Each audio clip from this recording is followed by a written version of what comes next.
नमस्कार। आज आमे समय विषय कथा हबा किंतु हाँ से घंटा मिनिट बा सेकेंड रो समय नुहे। आज आमे समय को गोटे पूरा अलगा लेंस रे देखिबा। भाबी नियंतु आम पाखरे गोटे कैमेरा अछि।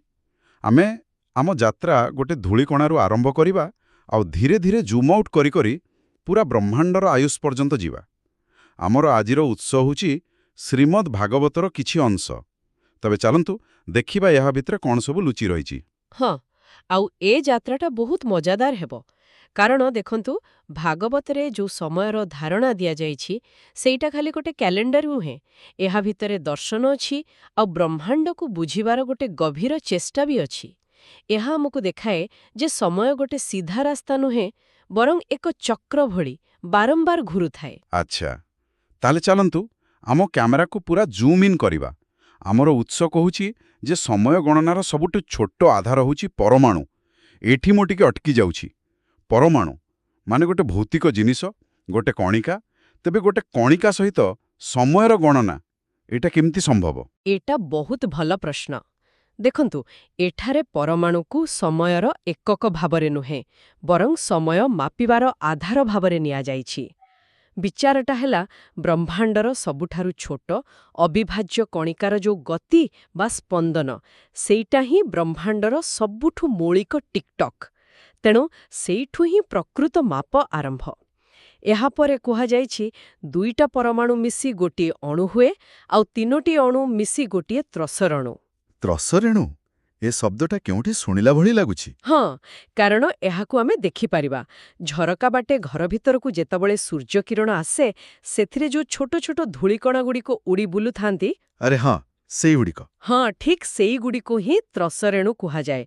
तेणु समयर प्रकृत गणना एही दृश्यमान कणिकारु ही आरंभ होछि। वाह माने गोटे अदृश्य कल्पनारू आरंभ करी सेमाने गोटे दृश्यमान जिनिस पर्यंत आसिले।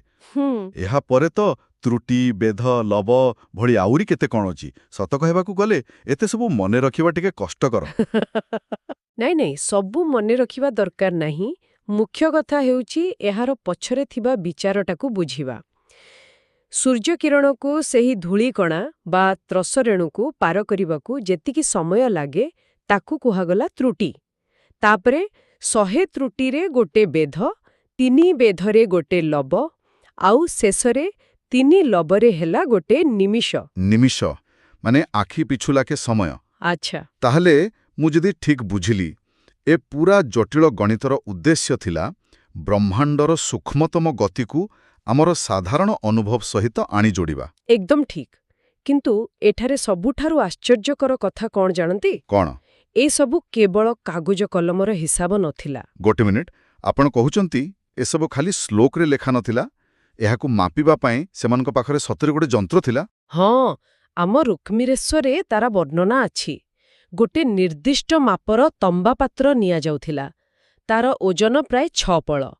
ता तळे गोटे सुना कंटा द्वारा एक सूक्ष्म छिद्र करा जाउथिला। सेही पात्रकू पानी रे रखिदेले छिद्र बाटे पानी पसी सेटा बुड़ी जीवकू जेतिकी समय निये ताकू ही नाड़ी बा दंड कुहा जाउथिला। एहाकू आमे एक प्रकारर जल घड़ी बा वाटर क्लॉक कहि पारिबा। एहा तो अविश्वसनीय। माने त्रुटि भली सूक्ष्म काल्पनिक एककरू आरंभ करी सेमाने शेषरे एक वास्तव मापयोग्य एककरे पहुंचिले। तेबे एही दंडरू आम दैनंदिन समयर हिसाब किपरि हुए? एइठू ही आम परिचित समयर गणना आरंभ।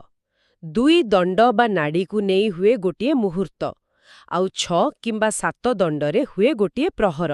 आउ दिनसारा एमिति 8टी प्रहर 4टी दिनरे 4टी रातिरे। एही 8 प्रहर को मिसाइले हेला गोटिए अहोरात्र माने आमर 24 घंटार दिन ओ राति। अच्छा आमे एबे आम दैनंदिन जीवनर समय पर्यंत तो पहुंची गले किंतु मोते लागुची कथाटा एठी सरुनी। ना बिल्कुल सरुनी। एइठू ही आमे आम कैमेरा को पुणी थरे जूम आउट करिबा कारण एठारू समयर आपेक्षिक धारणा आरंभ हेउछि। देखंतु 15 दिन रातिरे गोटिए पक्ष हुए आउ 2 पक्षरे आमर गोटिए मास हुए। किंतु आश्चर्यर कथा आम पाई जहा 30 दिन आम पितृपुरुषंक पाई ताहा मात्र गोटिए दिन ओ गोटिए राति। ओहो यह तो माने ଆଇନଷ୍ଟାଇନଙ୍କ ଥିଓରି ଅଫ୍ ରିଲେଟିଭିଟିର ଗୋଟେ ପ୍ରାଚୀନ ଦାର୍ଶନିକ ରୂପ ଭଳି ଲାଗୁଛି, ଯେଉଁଠି ସମୟ ପର୍ଯ୍ୟବେକ୍ଷକ ଉପରେ ନିର୍ଭର କରେ। ଏହା ଭାବିବାକୁ ବି ଆଶ୍ଚର୍ଯ୍ୟ ଲାଗୁଛି। ତେବେ ଏହାପରେ କିଏ? ଏହାପରେ ଆସନ୍ତି ଦେବତାମାନେ। ଆମର 6 ମାସରେ ଗୋଟିଏ ଅୟନ ହୁଏ।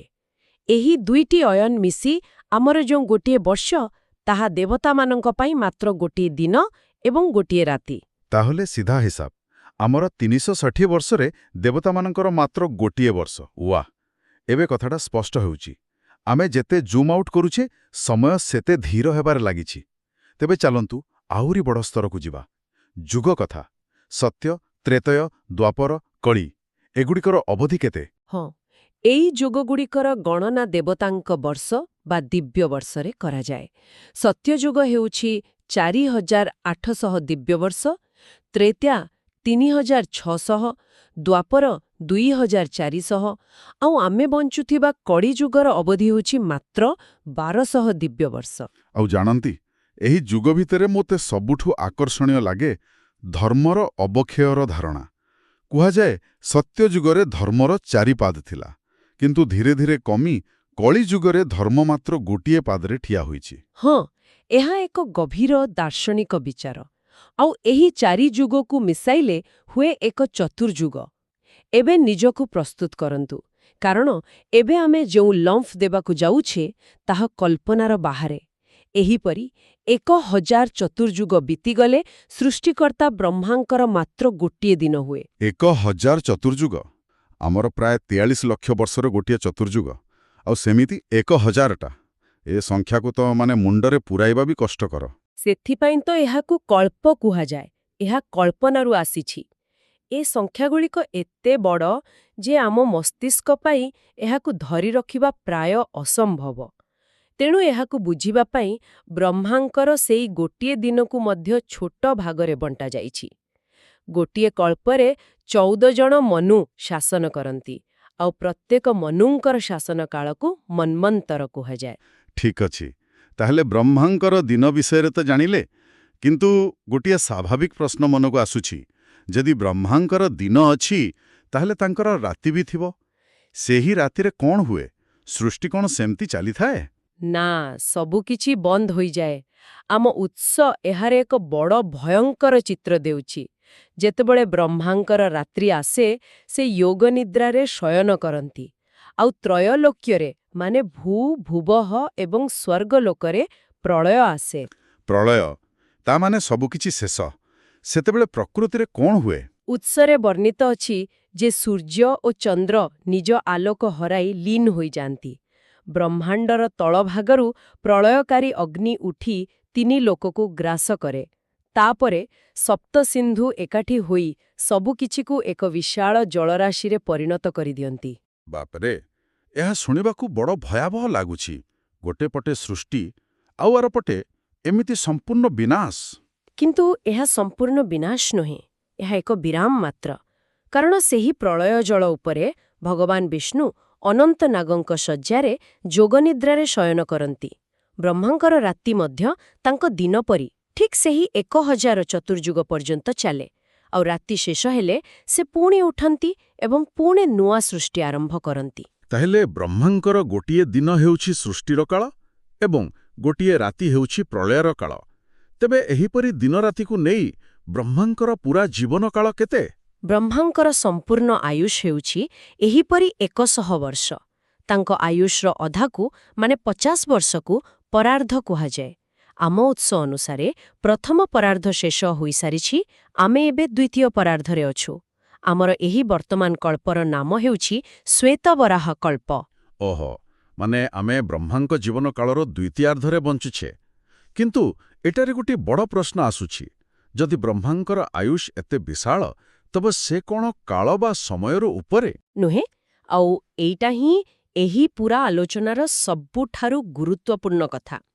ଉତ୍ସ ସ୍ପଷ୍ଟ ଭାବରେ କହୁଛେ ଯେ ଏପରିକି ସୃଷ୍ଟିକର୍ତ୍ତା ବ୍ରହ୍ମା ମଧ୍ୟ କାଳର ଅଧୀନ। ତାଙ୍କର ଆୟୁଷ 100 ବର୍ଷ ହୋଇପାରେ, କିନ୍ତୁ ତାହା ସୀମିତ। ସେ ମଧ୍ୟ କାଳକୁ ଭୟ କରନ୍ତି। ଯଦି ସୃଷ୍ଟିକର୍ତ୍ତା ନିଜେ ସମୟକୁ ଭୟ କରନ୍ତି, ତେବେ ସମୟଠାରୁ ବଡ଼ କିଏ? ଯେ ସର୍ବେଶ୍ୱର, ସେହି ପରମ ପୁରୁଷ, ସେହି କାଳର ନିୟନ୍ତ୍ରକ। ତେଣୁ ସେ କାଳରୁ ପରେ, ସେ ଅନାଦି ଓ ଅନନ୍ତ। ତାଙ୍କ ପାଇଁ ବ୍ରହ୍ମାଙ୍କର ଏହି 100 ବର୍ଷର ଆୟୁଷ ମଧ୍ୟ ଗୋଟିଏ ନିମିଷକ ସମାନ। ଉତ୍ସରେ ଏକ ସୁନ୍ଦର ଉପମା ଅଛି ଯେ କୋଟି କୋଟି ବ୍ରହ୍ମାଣ୍ଡ ସେ ପରମ ପୁରୁଷଙ୍କ ଦେହରେ ପରମାଣୁ ଭଳି ଦେଖାଯାଆନ୍ତି ଆଉ ଲୀନ ହୋଇଯାଆନ୍ତି। ବାଃ, ଆମେ ଆମର ଜୁମ୍ ଆଉଟ୍ ଯାତ୍ରା ଏକ ପରମାଣୁରୁ ଆରମ୍ଭ କରିଥିଲୁ ଆଉ ଶେଷରେ ପୁଣି ସେହି ପରମାଣୁରେ ପହଞ୍ଚିଗଲେ, କିନ୍ତୁ ଏକ ସମ୍ପୂର୍ଣ୍ଣ ଭିନ୍ନ ସ୍ତରରେ। ତେବେ ଆଜିର ଏହି ଆଲୋଚନାରୁ ମୁଖ୍ୟ ଶିକ୍ଷା କ'ଣ ମିଳିଲା? ମୋତେ ଲାଗୁଛି ଯେ ଏହି ଦୃଷ୍ଟିକୋଣରେ ସମୟ କେବେ ବି ସିଧା ଗତି କରେ ନାହିଁ, ଏହା ସବୁବେଳେ ଚକ୍ରାକାର। ନିଶ୍ଚୟ। ଆଉ ଏହାକୁ ଆମେ ଆଧୁନିକ ଚିନ୍ତାଧାରା ସହିତ ମଧ୍ୟ ତୁଳନା କରିପାରିବା। ପାଶ୍ଚାତ୍ୟ ଜଗତରେ ସମୟକୁ ପ୍ରାୟତଃ ଗୋଟେ ସରଳ ରେଖା ଭାବରେ ଦେଖାଯାଏ। ତାର ଗୋଟେ ଆରମ୍ଭ ଅଛି ଆଉ ଗୋଟେ ଶେଷ ଅଛି। କିନ୍ତୁ ଭାଗବତର ଏହି ଦୃଷ୍ଟିକୋଣରେ ସୃଷ୍ଟି ଓ ପ୍ରଳୟର ଚକ୍ର ଅନନ୍ତ କାଳ ଧରି ଚାଲିଥାଏ।